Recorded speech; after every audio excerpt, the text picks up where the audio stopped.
Hey everybody, my name's John Puckett. Here to present on Rip Liz match coverage versus running the base versus 2x2 and then some adjustments to 3x1. Currently, I'm the head football coach at Butler High School in Dayton, Ohio. Here's my contact information on here. If you have any questions at the end, and my Twitter account there at the bottom. So we'll go ahead and get started with kind of some of our philosophy on defense. We want to be a multiple, odd, and even front. We like to move our fronts around a lot. So with various stunts and pre-snap movements, we like to bring pressure from different angles. So be it an edge pressure or a plug pressure or a combination of both from either side. And we're always out of a middle of the field coverage structure. So we're either going to play some version of a single high. So it's just something we've kind of hung our hat on. How I got to that is that when I was at Centerville High School in Dayton, my first year there, we ran nothing but old traditional country cover three. And as offenses started to develop, we weren't developing with it. And we tried to go into some too high stuff, and it just for some reason it was just we were having to give up things that we didn't want to give up, and we just couldn't really get good at anything. So like we had a too high quarters coverage, and never been a big fan of running too high stuff. We tried to run some cover two, and then we tried to run two read, and I just never could buy into it. Either we were two read, in my opinion, doesn't really. I'm not a big fan of it. I don't think it really stops anything. And plus, so when we were running too high stuff, we were having to run. We were still having to practice our man coverage stuff, and we wanted to bring, a 6-man pressure, and then we still had cover three in our scheme, and trying to teach run fits off of a too high structure and then a single high, and then still having to do fire zone stuff, and it just got to be too much, I thought, for high school kids. So we decided back in, I think it was 2014, that we were just going to be strictly a single high defense. And then so we started looking around for things that we thought could help, that could match up with spread, and also with two-back formations and run some stuff with triple. So in our conference here at Butler, we see a lot of different things. We see wing T, we see triple, flex bone triple, we see 20 personnel, 11 personnel, we see power, counter, inside zone. So we see a little bit of everything. And to me, this defense, this coverage allows us to be able to easily adapt to everything that we see. There's a couple pictures, that this picture on the left here is a post defender being number 8 and number 21, both of them leveraging the football. 8 runs through the receiver's face there and does a good job of getting the ball out, but coincidentally broke the number 21's arm when he So I already went into this a little bit. So this gives us the ability to play both man and zone. We play Rip Liz match, a little bit more of a zone concept with matching guys in our zone. You can play it two ways. You can play it as a man principle along with a zone principle. The ability to get us 8 in the box, the versatility to play it versus a 1 and 2 back formations. Thing we like about it is it allows us to be strong down the middle. We want to push the ball outside in this. And go and run down and tackle it. The ability to disguise and insert post-snap coverage defenders. So that's something we like to do, in which when I get to the slide here, where you see where it's so important for safeties to be able to know both hook defenders, seam defender, and middle of the field defenders' responsibilities. And like I said, we hang our hat on middle of the field coverage. No matter what, we're going to be in some version of a middle of the field defense. And our kids know it, they trust it, they believe in it, and it's something we can practice and we can rep it out every single day. Our coverage structure is we have a safety rotation is designated by a 3 or 6 call. So how we call cover 3 is a strong side rotation, and cover 6 is a weak side rotation. A lot of places will say, Rip or Liz. is a way how they're going to rotate. We just designate it by giving a 3 or a 6 call. So if we give a 3 call, then our free safety knows he's the one that's rotating down, and if we give a 6 call, our weak safety knows he's the one that's going to spin down. That gives us a second level or a fourth second level defender over number 2. We like to rotate to the B gap bubble at any chance we get. If not, then we'll do some kind of line movement with it to get the rotation to the in man line of scrimmage. The outside linebacker from the rotation is always playing over number 2. Down safety is playing what we call it an ace technique on number 2. So our ace drop means is that you have number 2 vertical and out with divider leverage. Okay, and 3 to 6 gives us the ability to rotate, insert weak or strong. So we don't always rotate the same. So when we do a plug blitz by one of our inside backers, we can take either safety and rotate him down and play that hook. So say if we wanted to run a simple Mike plug pressure, then we will bring the weak safety over to play the strong hook to give it a little bit more of a disguise against the quarterback for a post snap movement. Then we will just call, say, something like Mike 6. That letting the 6 know he's going to replace the Mike in the coverage. Here's our structure. This is what we would show them day one. Okay, like we use the X's saying that anyone can play those positions. So our corners are pretty much going to be, we put a C there for them because that's pretty much going to play that position. So they're in a depth and divider, and they're playing a mess on number 1. So that means man everything except for shallow. So anytime he gets a vertical release by number 1, he's going to lock up, play man-to-man on him with divider rules. Okay, our seam defenders. Okay, so we designate the seam as 2 yards outside the hash. He's going to play what we call an ace technique, which is number 2 vertical and out with a divider leverage. Our 2 inside guys are our hook defenders. We want them at 10 to 12. Same thing on the seam, and then we have our middle of the field defender that we wanted to be at 15 yards at the snap of the ball, pedaling. Okay, our divider rules.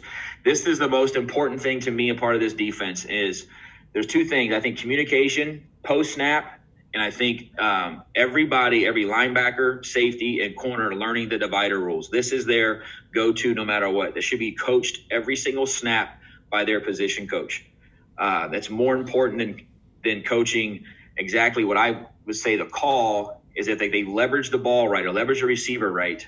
I think they have a really good chance of being successful on this play. So we go 5-1 bottom in relation to the middle field of the safety, pre and post snap. 5-1 bottom being the numbers. Okay, so if the ball is on the hash away from them, then their divider is 5 yards on top of the numbers. Now, we don't expect them to be able to count it, but we just tell them basically halfway at the high school level, halfway between the numbers and the hash.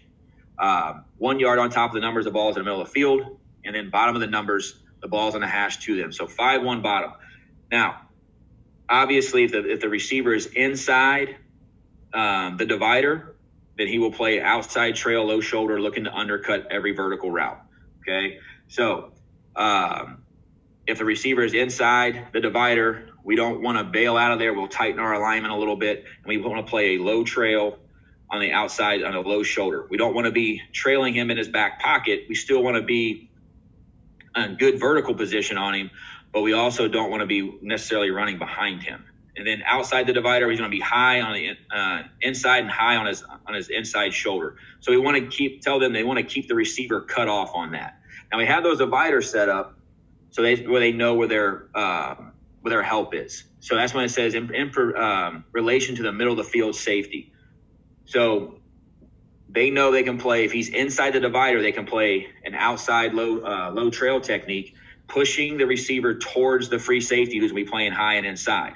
So if he's outside the divider, we're going to play high shoulder and inside and keep him cut off because we don't have that high and inside help anymore. And that's, again, reiterating the fact we want to push the ball to the outside.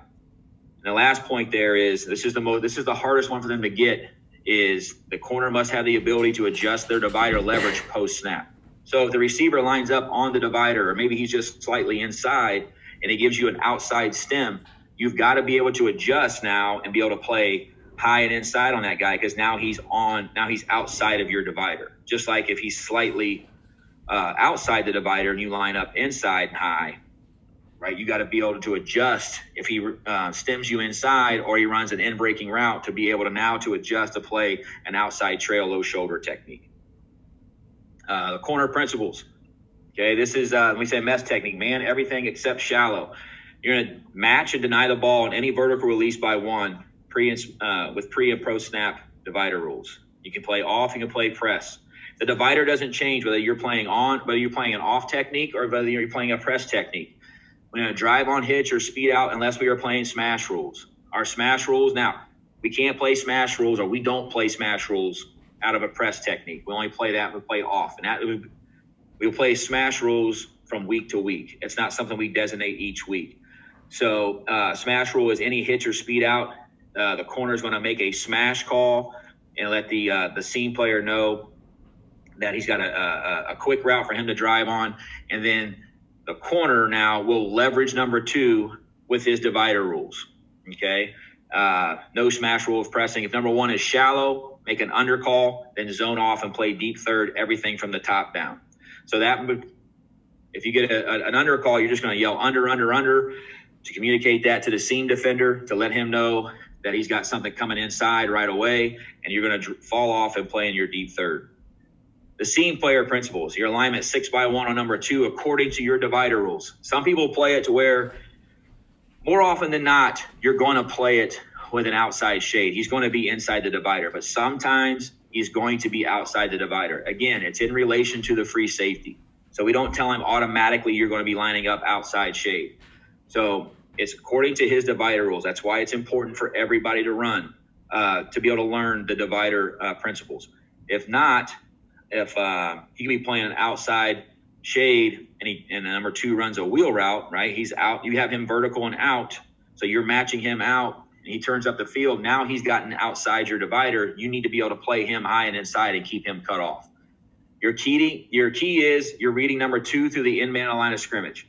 Your technique is we play a scooch out to get a key read and into a pedal crossover run. So we play a kick slide coming out. That way it gets our guys, because like I said, most of the time the guy's going to be inside the divider. So you're going to be playing an outside shade when you're going to be leveraging the receiver on low shoulder and on his outside and low shoulder.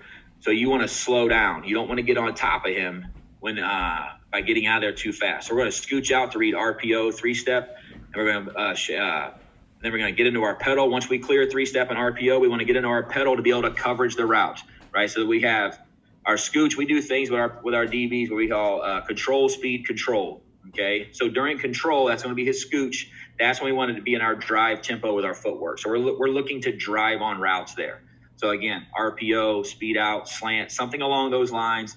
That's what we're going to be in our drive tempo. Once he clears 3-step, right, or a quick game, we want to get into our pedal because now we want to get into where we're covering the route, right? So we're going to speed up our tempo, speed up our footwork a little bit. He's given us a vertical release. So now we have to cover the route. Now we get in our crossover run from our pedal. Now with that, we want to turn our we're going to turn our outside foot in. I'm sorry. So one of the things you're going to see a lot with DBs is that when they turn and run, they do their 180 turn, they keep their pivot foot, right, or their turn foot, they keep that going straight ahead. And when they do that, that locks your hips up. And what that does is that makes, when your hips lock up, that makes your pad level pop up. So when you do that, you slow down, you get this feeling almost like you're stuck or you're kind of falling over when you turn. The one easy way to combat that is that to turn that foot inside. So if the guy's outside my divider and I'm going to turn over and he's pushing me vertical and I'm going to turn over my right shoulder, I'm going to turn my left foot in. Okay, that keeps my pad level down. It keeps my hips locked and loaded. My hips aren't locked anymore. Now they're down and loaded. I had a good knee bend and I can explode on my drive. It's the same thing. So I got to turn over my right shoulder, I'm going to turn the opposite foot in, right? It keeps it a good pad level, keeps my knees bent, it keeps my hips in a position to be able to explode into my drive phase. Okay, we're going to leverage the route according to divider rules. I think that's one of the things that's really important. You see a lot of guys, and if you really pay attention to it, when they turn and run, the opposite foot needs to turn inside. I actually got that from an O-line coach, actually. But what it does is that it really helps speed the transition to turn into 180. It allows you to really explode downfield. Continue with the seam principle. So an ace drop, all vertical two. You have all of number 2 vertical and out. If number 2 is vertical, you match and leverage him according to divider rules. If he's inside the divider, leverage low shoulder, looking to undercut the route. So how we and then if he's out, we're going to stack him from the top down through the curl. How we designate a vertical release. If he gets up the field at all, there's some guys that have you count the steps coming out. Our guys have struggled with that. So what we kind of do is what we tell him to do is that if he gets you straight vertical, so if he comes off, those first couple steps are going straight ahead, matching, you got it. That clears we don't say if he clears the linebackers or anything like that. If he goes up the field at all right away, you got him. So we go ahead and match that according to the divider rules. If he is out, okay, so if he runs a speed out, a bubble, any out, so you get a fast 3, anything like that. So what we do is that we tell them to stack him from the top down through the curl. Okay, so we get some kind of out slant combination or an out curl combination. We don't want to undress the corner. Okay, so what we try to do, we don't want to go driving on it right away. So what we do is that we stack him. Okay, so we stay right on top of him and we move through the curl window to allow the corner to have time to adjust on number 1. And then we go ahead and drive on the out route. And if he wheels, he's yours. If number 2 is underneath right away, okay, so if he's running a shallow route, or say he's the first guy on a mesh, or they're running shallow, you go ahead and make an undercall to the hook player, okay? When you do that, you don't just all of a sudden, you become a curl flat player, but you have to squeeze your inside zone. So what we tell them is that we get it underneath, you make an undercall to the hook player, and then you squeeze back towards the hook, looking for something coming back to you, okay? All the while by keeping your eye on where number 3 is, right? So if you're to the strong side in a 2x2 and the running back's number 3, if the running back swings, okay, you're still going to stack. You're going to stack him through the curl of the flat, but you're also squeezing back towards the hook. Everybody knows 2x2 mesh. If they want to bring that side, they're going to read you, okay? Because if you drive on the running back going to the out route, they're going to read you and throw into that open window there. So you have to squeeze back towards the hook, okay, and then stack and drive on the flat route.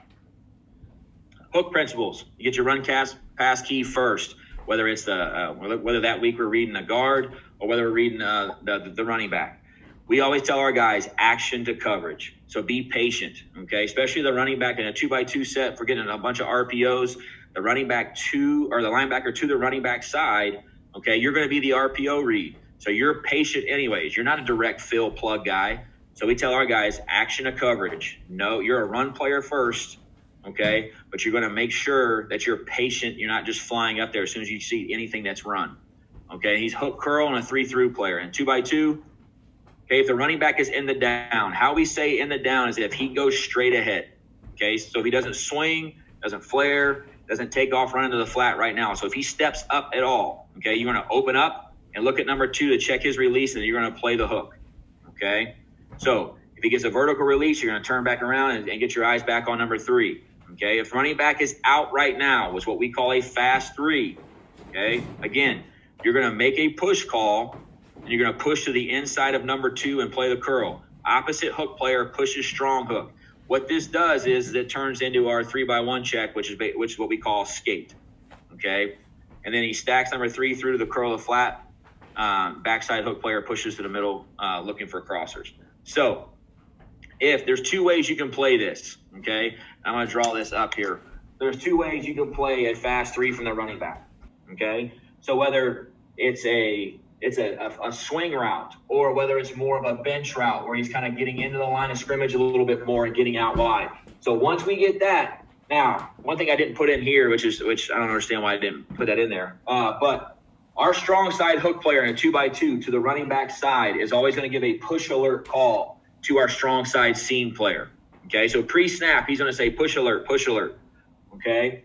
That is, if we get a fast 3, okay, a lot of times they offenses will give this away by alignment where that running back gets a little wider, but we're going to give a push alert, letting the strong side seam player is that, hey, there might be a fast 3 here. If we get this, we're going to push right now, okay? So if there's two ways to play this. So you get a push alert, you go here, and you yell push, and everybody pushes to the zone away, or zone 2. So now our strong side seam player becomes a flat player, leveraging. He's still stacking the curl flat player. Our strong hook now becomes strong curl, and our weak side hook player will now become our strong hook player. So we'll shift everything. So now we have 4/3 to this side. Okay, that's one way to play it. The other way to play it is to play it more like a man scheme. Okay, and this is how UC plays it. Is if you get a fast 3, he takes him, and everybody else just plays their regular match rules.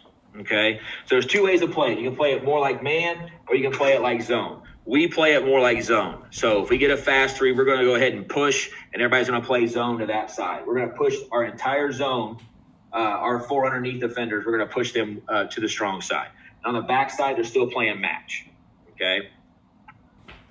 So we get an area and an under call. An area call is a pre-snap call to where our seam player is going to let our hook players know, hey, we're playing zone to this side right now. Okay.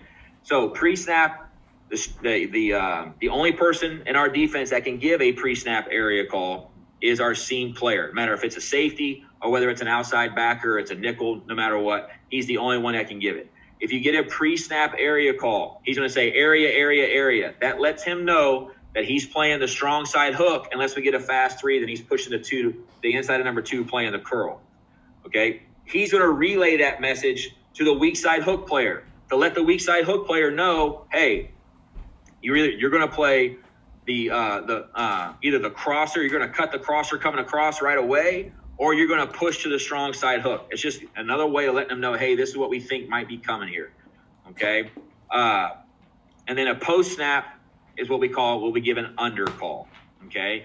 So if the seam player gives a post snap under call, that is letting the strong side hook player know, hey, we have an under inside of 5 yards coming at you right now. You need to robot and play the strong hook. Okay? So how that goes, if we get this, okay, we have our strong hook player here and our strong seam player here, and we get this right now, okay, the strong hook player, whether it's a linebacker or a safety, he's going to what we call a robot. So he's going to robot. So he's going to roll and run back to the middle hook, looking for a crosser coming from the backside, or looking for a dig or a drag coming from the backside number 2. Okay, but while he's doing that, he has to communicate to the weak side hook player, crosser, crosser, crosser. Okay, he yells crosser, crosser, crosser. Right now, he hasn't heard anything from his side, so he yells crosser, crosser, crosser. Now the weak side hook player will stack and take number 3 through to the flat. Okay. Now, these 2 inside guys have to be what we call a 3-through player, because if number 2 runs vertical, we don't have a curl flat defender. Okay. So if number 2 is vertical in the seam, our seam player is gone. So we don't have a curl flat player. So that means the hook player has to take number 3 through to the flat. If we get an under call by our seam defender, that's letting him know that, hey, I'm a curl flat player now. Okay, so if you get a crosser call from your side, you just pass it through and let me go ahead and take it. Okay, but that's why I said if the weak hook player doesn't hear crosser, crosser, then he knows I'm going to stack and take number 3 through to the flat. Okay, that's why, I got here on the bottom of this screen here, pre and post snap communication is vital for this coverage. Okay, it's very important to rep this over and over and over during practice, and you have to be patient to come out of coverage for check downs or leverage routes and drive on the ball, right? So we want to be strong down the middle. So let them throw the ball. Remember, our philosophy in this is push the ball out to the flat. Okay, so if they want to throw a swing route, we're going to go ahead and leverage it and stack it and go ahead and drive on it. We don't want to just go ahead and attack it right now. That's why when this guy is running a shallow cross, he's not running up and just taking him right now all the way across the field. he's going to play on top of him and stack him and run with him. And then when the quarterback throws the ball, then he's going to go ahead and drive and make the tackle. Those are what we need. And that's why you have to rep this over and over and over and over and over and over and over again.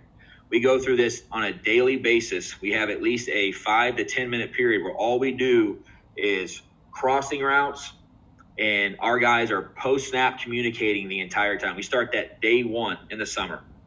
Our middle of the field player, okay, his landmark is in between the goalposts at 15 yards at the snap of the ball. He needs to be at 15 and pedaling at the snap, okay?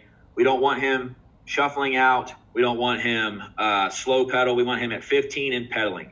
He has a freedom to shade depending if the ball is on the hash or to the trip side, but he always has to be in between the goalposts for divider rules. Now, he doesn't have to be we don't want him in the middle of the field. We don't want him in the middle of formation. We want him in the middle of the goalposts or in between those goalposts somehow. Pre-snap, he needs to get an idea on who his vertical threat is by formation. And another thing that you'll constantly hear me say to our free safety is KYP, know your personnel. So we may have a guy playing the seam that's not great in coverage, but because of the call, he has to do it. So he's going to shade him just a little bit, right? If he thinks that guy's, if number 2 is on the line of scrimmage, we think, okay, we're going to get vertical by number 2. He's going to shade him a little bit to give him just an extra little bit of help on a vertical route. He's going to read the quarterback, pedal, weave, and drive. So he's not automatically just taking off and running on the first thing the quarterback looks at. So he's going to pedal, and then wherever side the quarterback's looking right away, he's going to weave that side. And then when the quarterback, if he flips his hips or his shoulders drop, then he's going to go ahead and drive on the football. His range, it needs to be a factor on all deep balls from numbers to numbers. One of the things we tell him all the time, make a decision early on the ball or the man, and then go get it. So when that ball's in the air and he's taking off on his drive, he needs to know within 2 or 3 steps, can I get to the ball, okay, or am I running through this guy's face? I would rather him run through this guy's face and get a penalty for 15 yards than give up a touchdown trying to go for the ball and he can't get there. But he's got to be able to get there through his leverage, right? So he knows he's a high and inside help, so he has to keep that in mind when he's leveraging the football on any kind of seam route. And one of the reasons why we want him at 15 yards deep and pedaling is that we want him to try to break on everything this way. So we like to have him breaking from the top down on routes. And then versus the run, we just have him make sure you know it's run first. Then we want you to scratch where it itches inside out. Okay. Our 3x1 adjustments. We have a skate, and this is the strong side corner. The skate's playing deep third. He's mid-pointing 2 to 1. As long as number 2 is vertical, I'm vertical is his rule. The strong side, and he's leveraging that vertical with divider rules, okay? So he's not playing on top of him and outside. That's not his divider rule. He's got high and inside help. So he's low shoulder and pushing that number 2 vertical into the free safety. The strong seam is going to push the number 1. He's the inside of number 1 is a flat player, strong hook. He's going to hang on 3 for a second for an RPO or a quick game, and then he's going to push to the inside of 2 on a curl route. Weak hook is going to check, run, pass, and he's going to push to the inside of number 3, and he's got number 3 up and back. Our weak seam defender plays number 4 or first crosser. Our middle of the field defender's got the middle third. One of the things that when I first started running this, when we started running this in 2014, we didn't really have there wasn't a ton of information out about Ripley's match like there is now. And there wasn't a whole lot of places around Dayton, Ohio, a lot of colleges that were really running it much. So a lot of it, we were just trying to piece it together. When I first got the idea of running this, I got it from an article that I read from, I think his name's Brandon Staley. He's the defensive coordinator now for the Chargers, but at the time, I believe he was either a John Carroll or something like that as a defensive coordinator. And then, but one of the things that I didn't put in the article that I met with Alabama's DB coach at the time, a couple years after we started running this. I think it was in 2016 or 2015, named Derek Ainsley. He's now the defensive coordinator at Tennessee. But he started telling me about take back versus pass back. Okay, so anytime we have a 3x1 call, we always give a take back or a pass back as part of our pre-snap communication amongst each other. So If number 4, okay, who we deem as number 4, if he is strong, then we are going to say pass, pass, pass. All right, that's not meaning we think a pass is coming. We're saying that we're going to pass crossers back. Okay, so anybody's going to cross back across the formation. If number 4 is strong, okay, we're going to pass him back. And we got our skate call. Okay, so number 4 is strong. Okay, so number 4 is strong, so that we would give that a pass, pass, pass. So as we push, the strong seam defender is pushing to the inside of number 1. Okay, if number 1 were to run a shallow right now, he's going to pass him back across the formation. Same thing with everybody else. The strong hook player is pushing to number 2.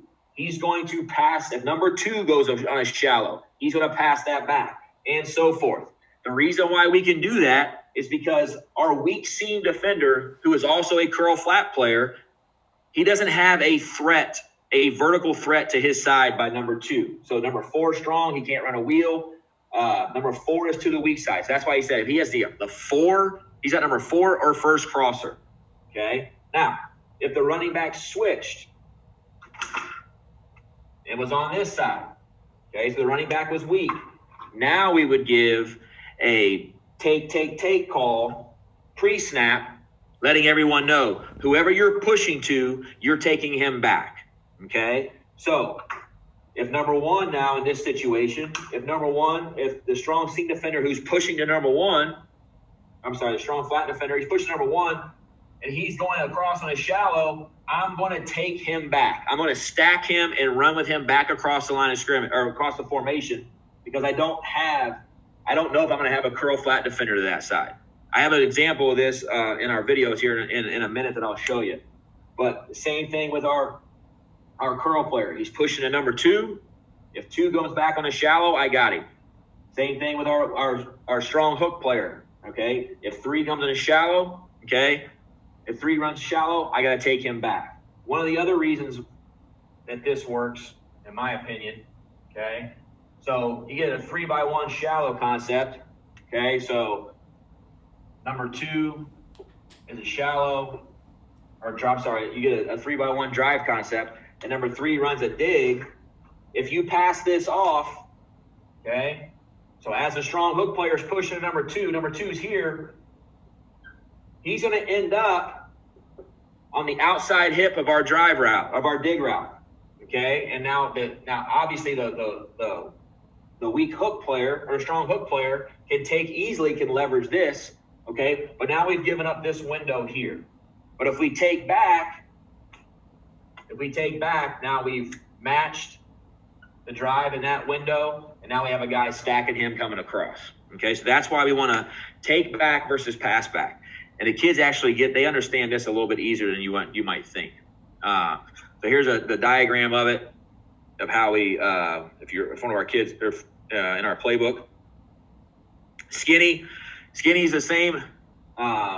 Skinny is the same play or the same coverage.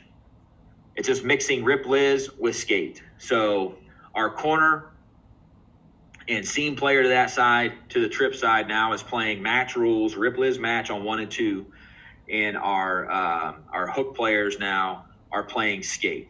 So our strong hook player now is pushing to 2. Our weak hook player is now pushing over to 3. So we're mixing the worlds of both. Again, same thing with the take back and the pass back. In Skinny, if you get a fast 3, so if number 3 is a fast to the flat right now, okay, then now 3 becomes 2 and everything. And you can either play that one of 2 ways. You can just say 3 becomes 2, and the seam player now will match that, or you can just make it an automatic skate adjustment. He can stack that and take that to the flat. We play it like if 3 is to the flat right away, a fast 3, we play as a skate rule. And that's how Skinny works out for us. This is day 1 back in my Centerville days, the very first play we ever ran of Rip Liz match. As you can tell, this is a year coming out of us running triple option, so we still didn't know where to stand during 7-on-7. So you got a defensive coach, a running back coach, and a defensive coach all standing literally within 2 yards of the quarterback. But so this is how we line up. We show it. right away. So to us, the running back's here. So this is our strong side. This would be our strong seam. That's our middle of the field defender. Ironically enough, this guy right here now is actually coaching for me. So we play it. We get an out release by number 2 here. So remember, our strong seam player has number 2 vertical and out. He has no idea what he's doing here. Okay, so this is the very first time we run it, and we're all over the place. We get double swap routes. Our corner up top has got the number 1 leverage wrong. So obviously it was a nightmare. My first year at Butler, okay, we got this. Again, this is, and you can do this with anybody. So here, that guy's a freshman, that kid's a freshman, that kid's a freshman, and that kid's a freshman, okay? We get double bubble routes on each side, okay? And we're able to go ahead and stack. We should be stacking and driving a little bit more. And our free safety has no idea what he's doing, okay? He should be pedaling out, but not. Instead, he's just kind of sitting there like I said, that's a freshman for you, okay? So here's what I said about running the mesh concept during practice or running crossing routes, okay? You're getting post-snap communication. You should be getting pre-snap communication, okay? And what you do is that I'll give each one of these guys a route to run. So each one of these offensive guys will get some sort of route. So some either like a shallow, 10-yard dig, and then a post behind it, something like that, where we're going to get 3 levels of offense to show them where we have 3 levels of defense, okay? But we do this on a daily basis, okay? And again, to us, the way number 2 right here where the cursor is, the way he releases, that's a vertical release to us. So our guy should go ahead and he should leverage this, but he's a little high, a little quick coming out, okay? Linebackers aren't real sure what to do. And then the strong seam player on this side, okay, he should be squeezing this back towards the hook, looking to help out on this dig, okay?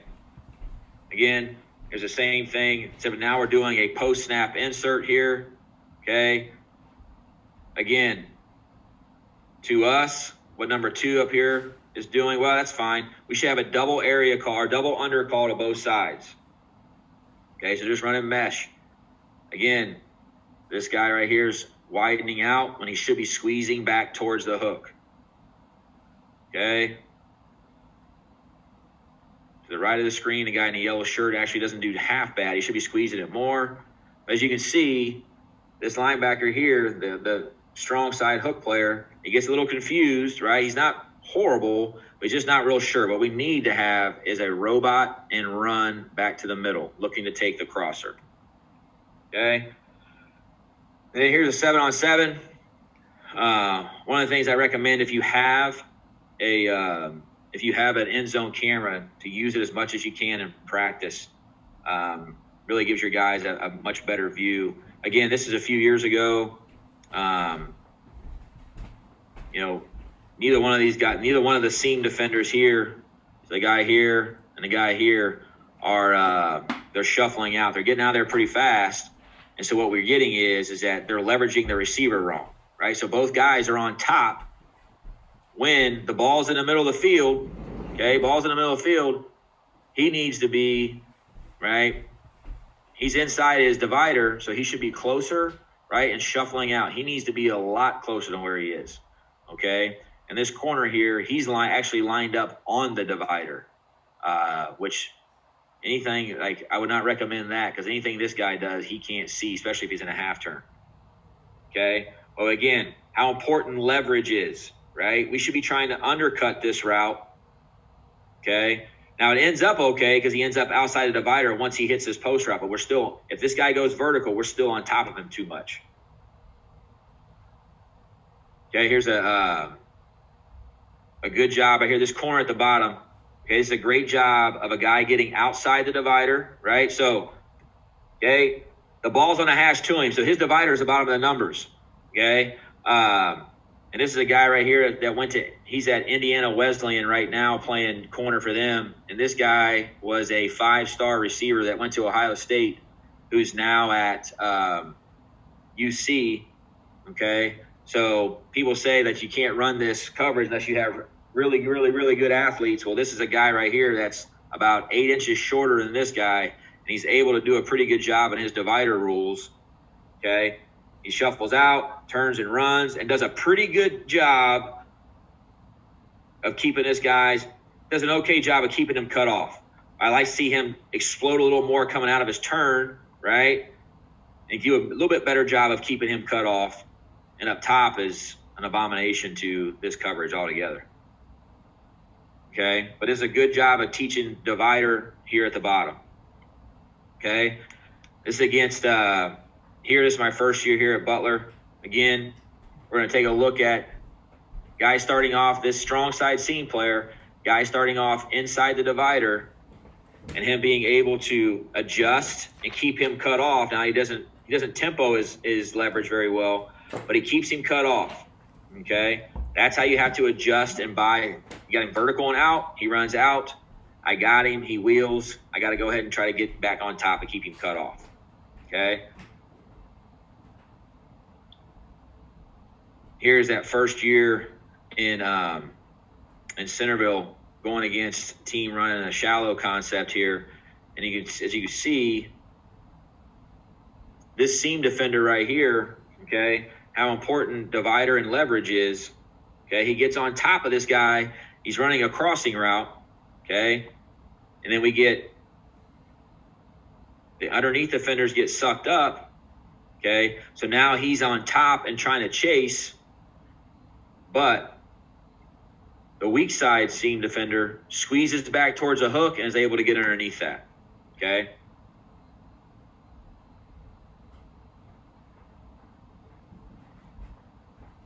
Okay, so here we're running skate. Okay, I'm sorry, we're running looks like skinny. Okay, but with an insert, and this freshman right here has no idea what he's doing, so he's just kind of running around. But as you see, the seam player here, we get 3 behind 2, so we go ahead and switch it off, which is not bad. But he gets on. See the space. Right? Like he thinks he's probably in pretty good shape here, but the space right now, he needs to be maybe with about 2 yards closer and lower on this guy's shoulder right here. And then that's why I said about this free safety right here. His job, if the ball's in the air, he needs to know within 2 or 3 steps, am I going for the ball? Or am I going to try to run through this guy's face? Okay, and he doesn't know what he wants to do yet, right? And I wasn't smart enough to move the soccer goal. So he doesn't know what he wants to do yet. And now we have a receiver splitting 2 guys, right? Right now, like I don't care. Even if they're in helmets, he needs to be going through this guy's face and going through his arms. But also the leverage here, the divider leverage by this seam player, as you see right there, is not good at all. Now, right here up top, on this corner right here, this guy's inside the divider. The ball's on a hash away. Okay, the guy's lined up on the hash. So he's inside his divider. So he's going to play him low. As you see, he's closer to the receiver. He knows right now he's going to be in low trail. So he's inside. He's a little closer. He's going to be a little more patient. Let me play it out. Okay. It's a perfect fit, right? He's on the low shoulder. The free safety's running. Okay, he needs to get out of there a little faster and get a little more depth, right? But there's nowhere for the ball to fit.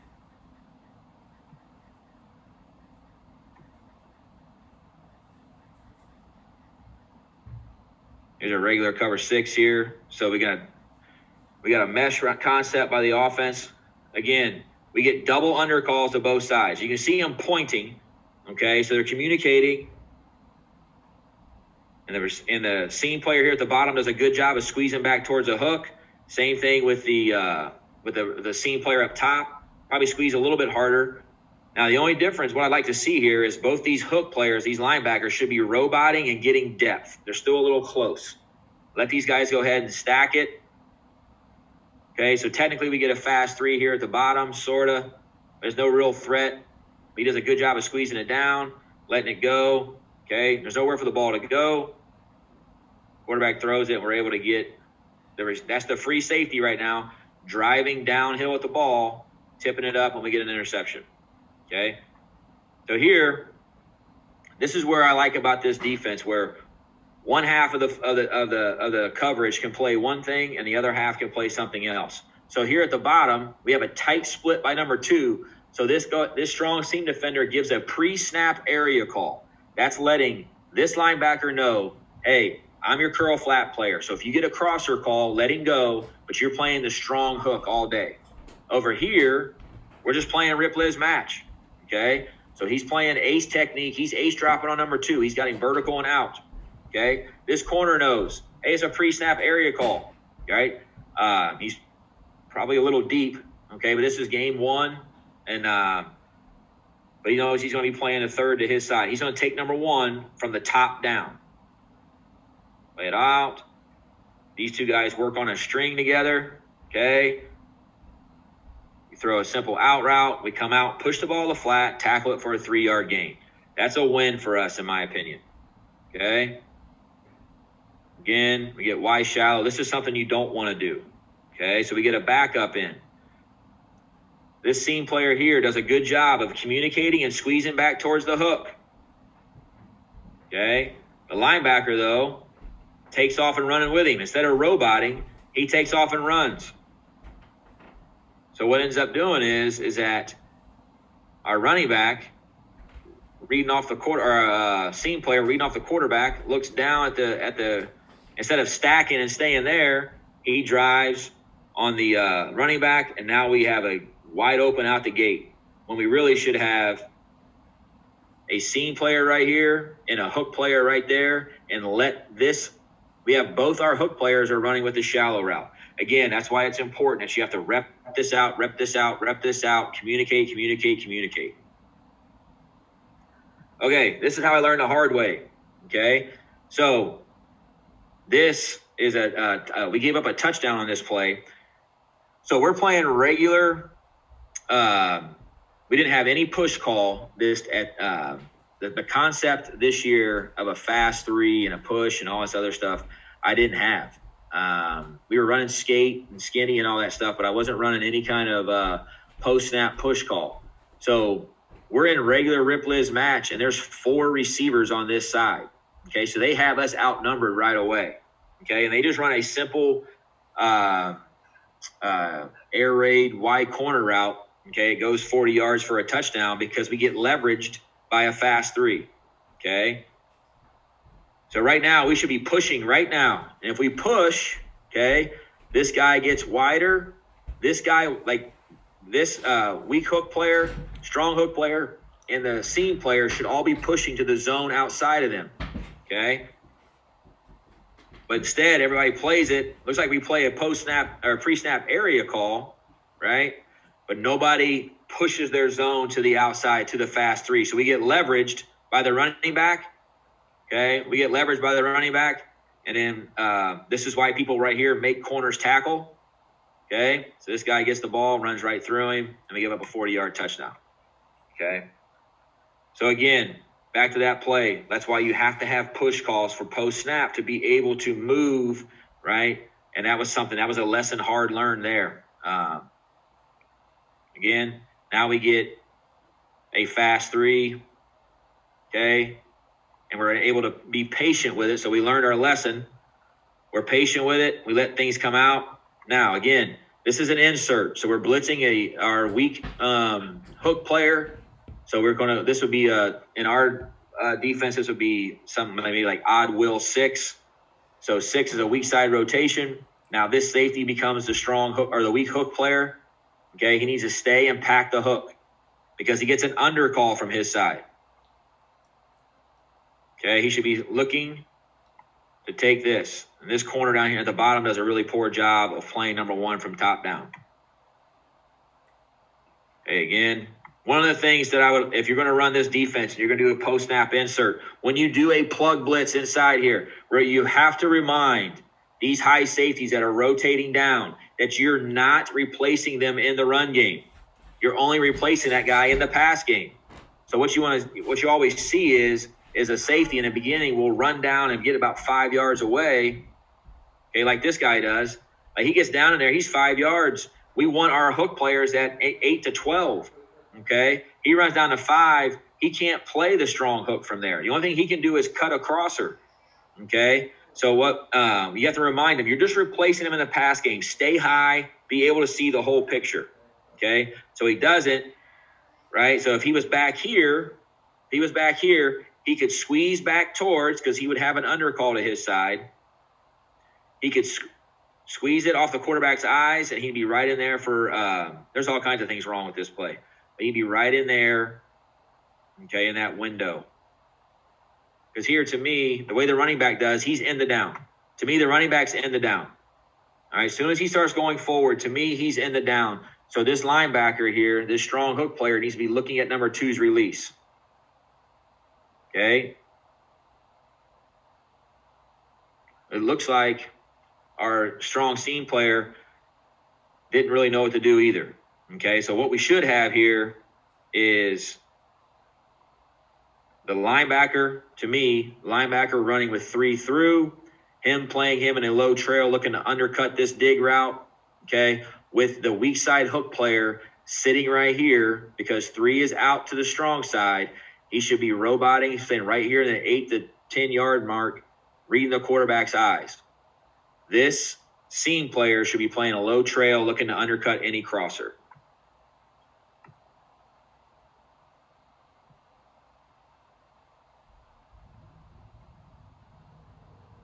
Okay. All right, here now we got a 5-man pressure, still being able to play the same principles, okay, in our fire zone. We don't have to teach anything different, okay? So we have a double A-gap pressure, okay? So we're bringing 5. Now we're just playing with 1 less hook player, okay? So we're pedaling. Our free safety needs to get out of there a heck of a lot faster, but it's a good job of our, again, this is about 3 weeks later. Our safety now knows to stay high. He's at about 8, 9 yards off. Again, everyone's playing divider. This is a good job by the strong seam player here, not just going ahead and driving on this out route. He's stacking it, okay, not undressing the corner. He's stacking it, being able to drive, not let it leverage, okay. Would like to see this weak seam player here squeeze this down a little bit more, okay, but it's still a pretty good job. Again, the same play here. Now, when I said you can, the cool thing about this is you can play anybody you want as an insert. So this would be, in our defense, an odd Mike 6. So the Mike is our strong side inside backer. If he's plug blitzing here, we call 6. That's our weak safety getting over the top, playing the strong hook. So he's coming from here, playing the strong hook over here. Okay. Again, this is pretty good leverage by this number 22 here.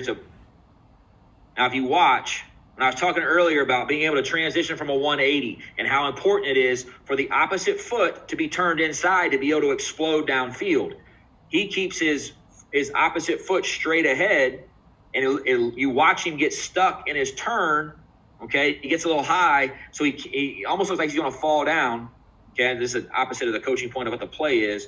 This is a perfect example. You see right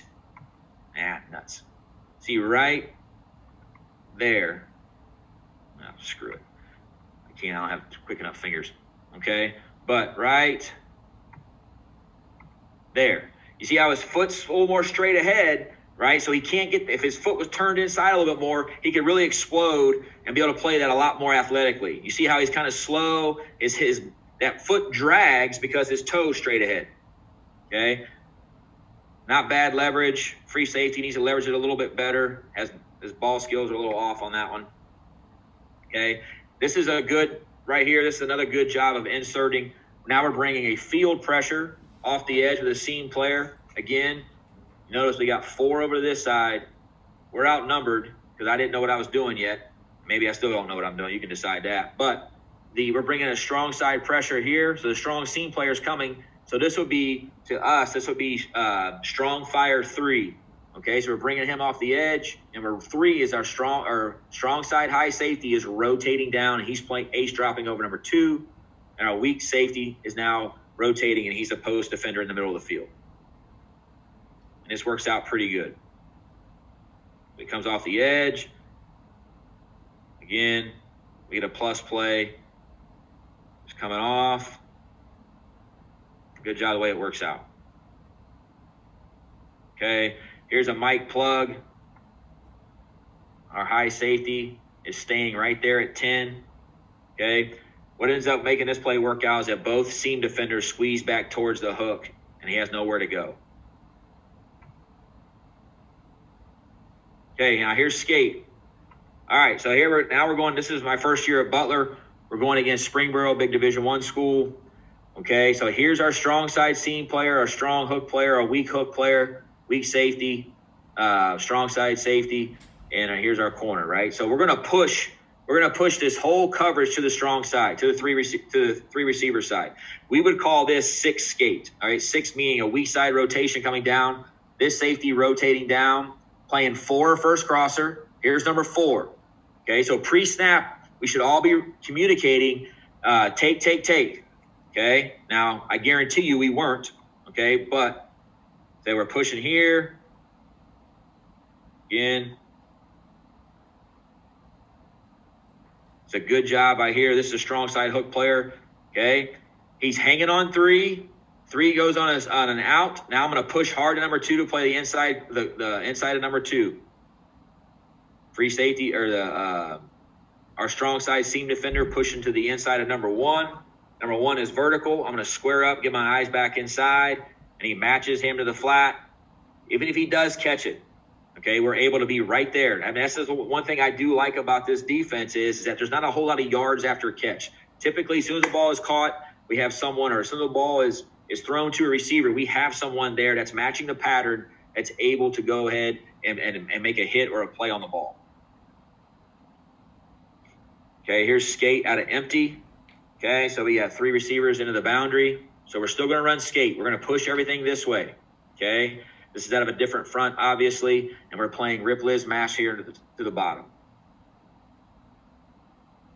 I believe some people call this flood coverage or what have you, or dirty or something. I'm not real sure how all the damn names are called. But again, we're going to drive on number 2. He's out, right? He's vertical first, so we're going to match him. He's starting to run out, so now he's ours. He cuts back inside. We're going to go ahead. We bought him. We get a nice play, him stepping in front for an interception. And again, you got a skate call here. The only difference here is we're getting pretty spread out, right? That's a long way to go for this strong side hook player here. It's a long way for him to go. And this is how important it is for your corner, okay? You look at this corner here. He's mid-pointing 2-to-1 vertical. So as long as 2 is vertical, he's vertical, okay? What they always want to do is that they want to take off and they want to squeeze right now to number 2. Well, what they don't understand is that 2's got to go through a couple people to get to where he's got to go. But you still have to play both. So we teach our guys, in order for them so they don't lose leverage on any outbreaking route by number 2, is that you have to get vertical yourself first and then start to squeeze over on to number 2. So this guy gets over too fast. 2 breaks an out, right? He breaks on a corner route, and he has nowhere to go. So they're able to throw this ball to that side, right? He's got nowhere to go. Okay, here's the 3 up, okay? So number 3 is running a vertical route. This is our 3 up player. So he's taking 3 up and back, okay? He's got to fit him. 3 up and back, you're going to fit him low and inside, okay? Because you're going to have safety help high and outside. You have to fit him low shoulder and inside. And this is a perfect job by this kid. Obviously, it's easier to do it in 7-on-7, but it's a horrible run pass read by him. But again, he bodies him. There's no place for the ball to go. The free safety is just reading. Free safety is in the middle of the field, in the middle of the goalpost, but he's able to play on everything. He gets depth, pedal, goes up. It's the only place for the ball to go. All right. So here's the take back lesson learned. Okay, so we have trips to this field here. So you have trips to the field. Number 4 is weak. Okay, so we should be yelling, take, take, take. Okay, so if 4 is weak, everybody should be taking their guy back across the field, across the formation. Okay, so we get a 3x1 mesh concept. Okay, so you get number 3 running, I think they call it like a Hank route. He's just sitting right over top of the ball. Okay, number 2 is running a shallow, is running across. Number 1 to the boundary is running across her. So what we should be doing here is that this strong side curl player that's pushing the 2 needs to stack and take number 2 all the way back across the field. That's the only way we can defend this, because the linebacker here, the strong hook player, he's 3 up and back. So he's got to push to 3's inside hip. He curls up. He's got him matched, okay, because this guy is late, but he's coming down. He's matching 2 vertical and out. 2's running a wheel. He's got to take him. As you can see, right, number 2 coming back. We don't have anybody there. Okay, so that's why you have to take him back. If 4 is weak, you have to take him back. If 4 was strong, we could pass him back because we have a curl flat defender to the weak side. Okay, here's Skinny. Okay, Skinny's I like the best. Okay, so we're going to play match rules, but we get a fast 3. So we go ahead and take it. So the seam player is going to go ahead and match it. Again, the strong side curl player, this is skate to these 2 guys. He's pushing the inside of 2. He's pushing to the inside of 3. Okay, he's got number 2 vertical and out. You get a fast 3. He's going to go ahead and match it. And he's got number 1 all by himself. It's a good job of pushing hard, okay, and fighting to get the ball out of there. Here's 3 in a game, or here's Skinny in a game. Okay, again.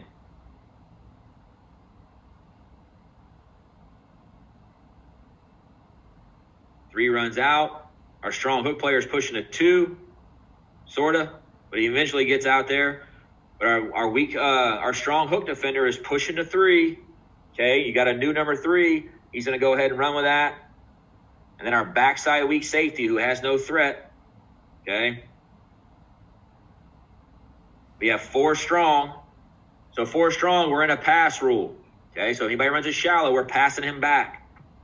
So he's got no vertical threat. He sits there, reads a quarterback. He's dropping with it, throws. Again, there's nowhere for him to throw this ball anyways. He cannot throw the ball to the vertical route because our 3-up guy is running underneath it, low shoulder inside, pushing him back to the free safety. Okay, here's a couple insert clips to trips. Okay, so we have skate called, but we have a will blitz coming. So we have a will plug, so now it becomes him. Now he's the 3-up is 3 guy. Okay, so we're just changing. It looks different and it looks complicated, but it's just changing. Everything stays the same over here. So this would be like odd will 6 skate. Okay, so the will is blitzing, 6 and the weak safety is replacing. Again, 3-up is back. He goes ahead, gets him great angle, and he stays at the proper depth to be able to see 3 coming back. And now we're good to go.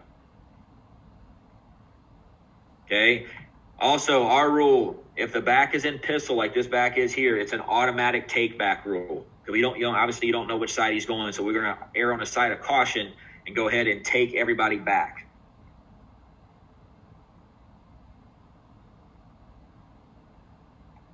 Okay. Oops. This is the same thing, same play from the side angle. As you can see here he comes. He stays high. Okay, he knows exactly who he's looking for. Takes it away. Okay, so now we're bringing a fire call and running 3. This would be 3 skate to us. Okay, so the safety to the strong side is dropping down. We're going to run skate. This safety should be rotating to the middle of the field. So he's replacing the seam player. Okay, again, what I said, how we want to stack the flat. Okay, we want to stack the flat. So right now he should be settling right here. Come up and tackle this guy. Let's not undress the corner who's twirling around out there. Okay, ends up being an interception because the ball was late. Okay, but we want to, again, that's 2 freshmen working. settle right there, stack number 3 to the flat, just sit there and drive on the ball. Okay, here we go. We're going to bring in a 5-man pressure, running insert. Okay, again, allows us to be able to drive on a hot route. Okay, this is one coverage that we run. It's a little change up. We just call it flip, which basically means that everybody's pushing back this way and we're flipping responsibility. So now the strong side high safety is going to push the 1. Who was our seam defender now becomes our curl player. And then, so we're going to push to the inside of 3. We should be pushing the 2, pushing the 1. Okay, he should be pushing over here in the middle because 4 is to this side. Again, this should be a pass back rule. Now, it's not executed very well, but the other thing it's not done very well is that this player right here, who's our curl player, needs to get wide so he doesn't undress this corner, who obviously doesn't have any idea what we're playing. You see that window right there? The only thing is, though, when we scouted this team, I knew there was no way in hell they were going to throw the ball to this kid. Back when we used to play this Wayne team, they never threw the ball to the field number 1 receiver, so he never really bothered to cover him. But this is the window, so he should be here sitting in this window. He should be here, okay, playing in this strong hook. Okay, he should be playing a weak hook right here, and this safety should be over here. We got one-on-one on the backside. Okay. All right, so this is some people call it Mabel. I put Mabel on here, but we call this 3 buzz. So we're pushing the strong side seam player to the flat right away and moving the free safety down to play he's playing the RPO of 3 and the curl of 2. Okay, so he's going to hang, push. Okay, now our strong side hook player is now the 3 up is 3 guy. Okay, again, we like to run this to single receiver side 4. If we're going to get a team that likes to run sprint out flood a lot, this is pretty good against it. Pretty good against RPO teams. Single width teams. So anytime you get like a twins with a nub on the backside or a trips with a nub to the backside, this is really good against jet. So it's we specialize this sometimes with teams. Here it is here where they're running 4 verticals again. Okay, it's good spacing. Linebacker runs. This is a good change up to what you've been doing. Okay, so on this we got trips. Okay, we got 2 of them tight here. One guy split way out wide. Okay, so we run this, and he's reading the seam player. Okay, the seam player's gone. He thinks he's got an open window, and our free safety steps in and takes it.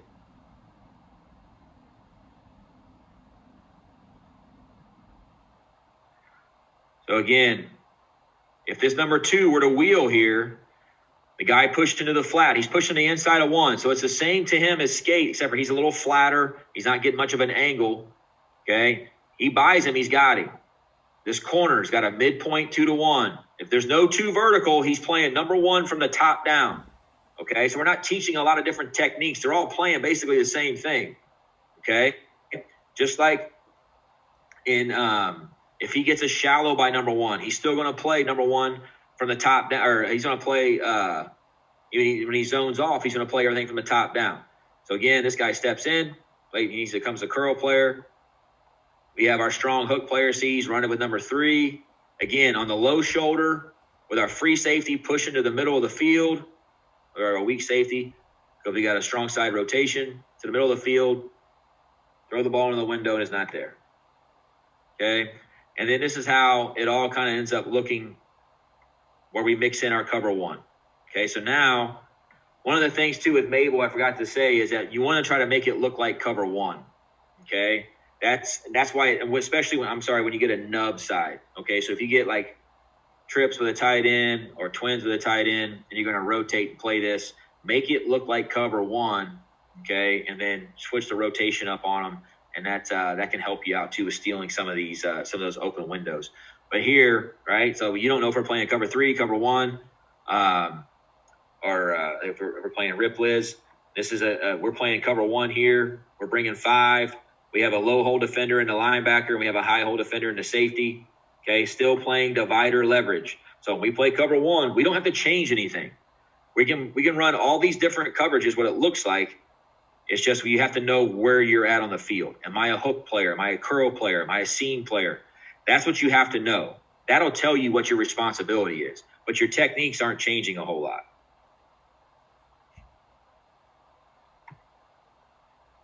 Okay, this is when we're playing.